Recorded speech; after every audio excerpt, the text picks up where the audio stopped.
मैं सुमति कुमारी history semester 4 का major paper 6 के लॉर्ड रिपन के बारे में वर्णन कर रही हूँ। तो लॉर्ड रिपन का कार्यकाल भारत में 1880 से 84 ईस्वी तक था। यह भारत के सबसे लोकप्रिय गवर्नर जनरल थे या वायसराय थे। 1852 ईस्वी में उन्होंने एक पुस्तक लिखा था। इस पुस्तक का नाम था युग का कर्तव्य।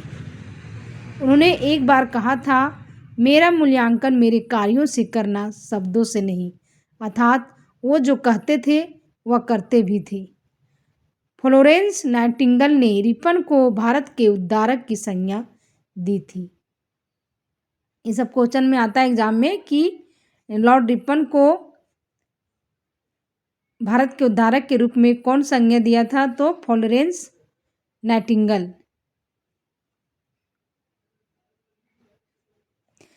इनका जो शासनकाल था भारत के लिए स्वर्ण युग कहा जाता है। मदन मोहन मालवीय ने भारतीय राष्ट्रीय कांग्रेस के 1909 ईस्वी में अधिवेशन में कहा था कि रिपन भारतीय वायसरायों में सबसे अधिक लोकप्रिय है। यानी जब कांग्रेस का अधिवेशन हुआ था 1909 ईस्वी में, तो उस समय मदन मोहन मालवीय कहते हैं कि जितने भी वायसराय भारत में आए उनमें सबसे लोकप्रिय वायसराय लॉर्ड रिपन है। तो देखते हैं कि लॉर्ड रिपन के समय क्या क्या कार्य हुई थी, क्या क्या घटनाएं घटी थी, वो देख रहे हैं। तो देखते हैं कि इनके समय में नियमित जनगणना यानी वास्तविक जनगणना या नियमित जनगणना जो 10 वर्ष में होती है, वह इन्हीं के समय में 1881 ईस्वी से शुरू हुआ। दूसरा देखते हैं इन्हीं के समय में स्थानीय स्वशासन का जन्म हुआ। यानी जो त्रिस्तरीय का जो शासन व्यवस्था है, गांव लेवल में पंचायत का चुनाव और शहर में नगर निकाय का चुनाव लॉर्ड रिपन के समय में ही शुरू होता है। यानी स्थानीय स्वशासन 1881 ईस्वी में प्रथम फैक्ट्री अधिनियम इसी के समय शुरुआत हुआ यानी पारित हुआ, क्योंकि इसके पहले कोई कानून नहीं था। लेकिन इन्हीं के समय में 1881 में फैक्ट्री में काम करने वाले कर्मचारियों के लिए नियम आदि की व्यवस्था हुई, नियम लागू हुई। लॉर्ड रिपन ने नमक कर को भी कम कर दिया था। 1882 ईस्वी में हंटर कमीशन का गठन किया गया, जो प्राथमिक शिक्षा से संबंधित था। यानी शिक्षा आगे किस ओर बढ़ रही है, किस प्रकार आगे विकास हो रहा है प्राइमरी शिक्षा में यानी प्राथमिक शिक्षा में, उस पर उससे संबंधित एक कमीशन गठन किया गया। उस कमीशन का नाम था हंटर कमीशन। इन्हीं के समय जो वर्नाकुलर प्रेस एक्ट 1882 में समाप्त कर दिया गया। आपको पता है कि लॉर्ड लिटन के समय में 1878 ईस्वी में वर्नाकुलर प्रेस एक्ट लागू किया गया था। वर्नाकुलर प्रेस एक्ट क्या था कि भारतीय भाषाओं में छपने वाली समाचार पत्रों पर प्रतिबंध था, जिस पर भारतीयों ने विरोध किया। और जब लॉर्ड रिपन आए तो 1882 ईस्वी में जो वर्नाकुलर प्रेस एक्ट था यानी भारतीय भाषाओं पर छपने वाली समाचार पत्रिकाओं पर जो प्रतिबंध था उसे हटा दी। इल्बर्ट बिल विवाद 1884 ईस्वी में रिपन के समय में ही हुआ। इल्बर्ट बिल विवाद के ही कारण रिपन ने कार्यकाल समाप्त होने से पूर्व त्यागपत्र दे दिया था। इन्हीं के समय में एक इल्बर्ट बिल विवाद होता है जो 1884 में, जिसके कारण इन्होंने अपने कार्यकाल पूरा होने के पूर्व ही समाप्त कर त्यागपत्र दे दिया था। इसके आगे देखते हैं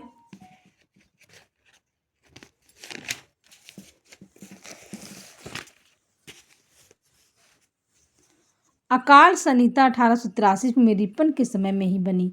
अकाल से संबंधित जो संहिता था वह लॉर्ड रिपन के समय में बना। इसने नगर में नगर पालिका का भी गठन किया। रिपन ने मैसूर राज को उसके पुराने शासकों को वापस कर दिया। यानी जो मैसूर राज अंग्रेजी साम्राज्य में मिला हुआ था और जो जिस राजा से जो छीना गया था उस राजा को यानी उस शासक को वापस कर दिया गया। ये था लॉर्ड रिपन के बारे में। अगला जो वायसराय के बारे में पढ़ना है वह है लॉर्ड कर्जन। तो लॉर्ड कर्जन को भी हम लोग देख लेते हैं। 1899 से 1905 ईस्वी में तक लॉर्ड कर्जन वायसराय पद पर भारत में थे। और यह देखते हैं कि इनका जो कार्यकाल देखते हैं, यह भारत का सर्वाधिक लोकप्रिय वायसराय थे। जिस प्रकार हम लोग देखें कि सर्वाधिक लोकप्रिय यानी भारतीय के लिए चहेता जो लॉर्ड रिपन थे, लेकिन लॉर्ड कर्जन भारत विरोधी व्यक्ति थे और इसीलिए इनको अलोकप्रिय वायसराय कहा गया है। 1899 से 1900 ईस्वी के बीच अकाल पड़ा। इसके लिए कर्जन ने सर एंटोनी मैकडोनाल्ड की अध्यक्षता में एक अकाल आयोग गठित किया गया, जिसे अकाल आयुक्त के गठन की सिफारिश की। 1901 ईस्वी में सर कॉलिन स्कॉट मॉनक्रीफ की अध्यक्षता में एक सिंचाई आयोग नियुक्त किया गया। यानी इन्हीं के शासनकाल में सिंचाई आयोग भी नियुक्त किया गया, जिसका अध्यक्षता सर कॉलिन स्कॉट मॉनक्रीफ थे।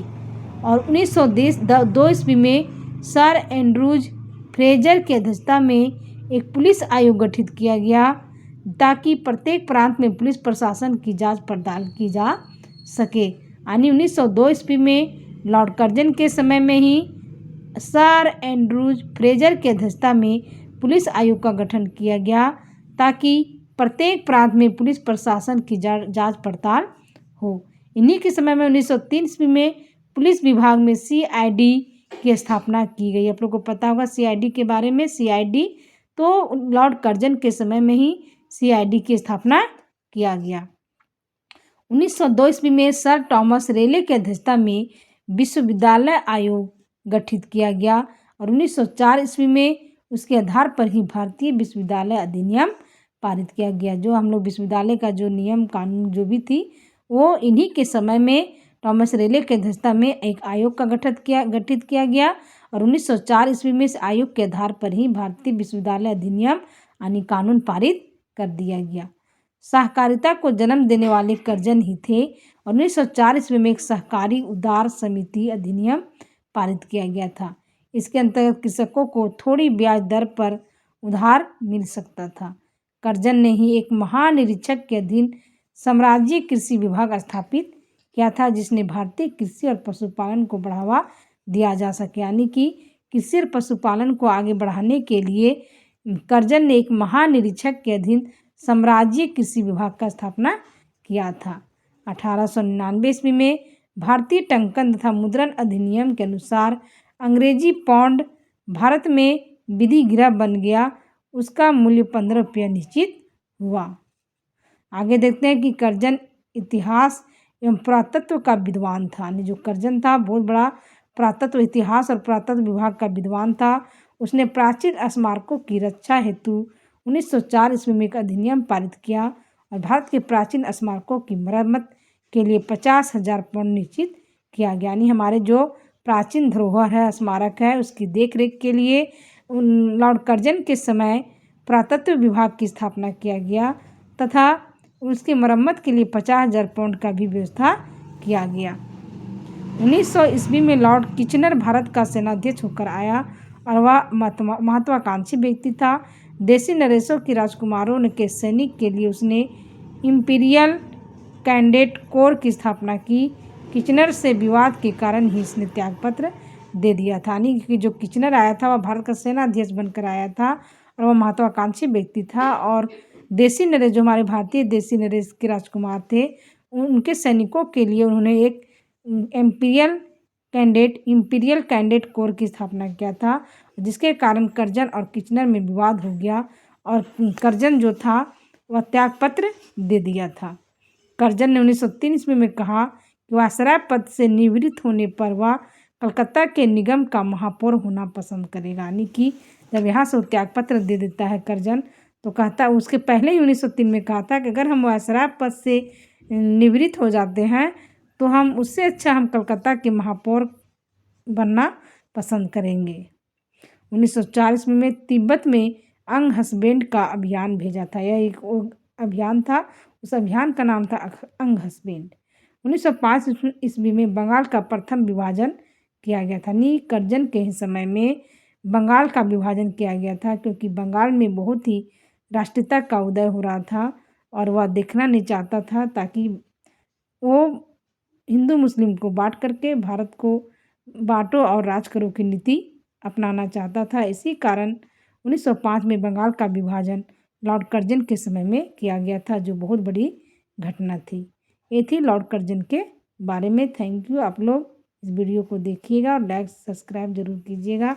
आगे हम इसी तरह वीडियो बनाते रहेंगे आप लोग के लिए।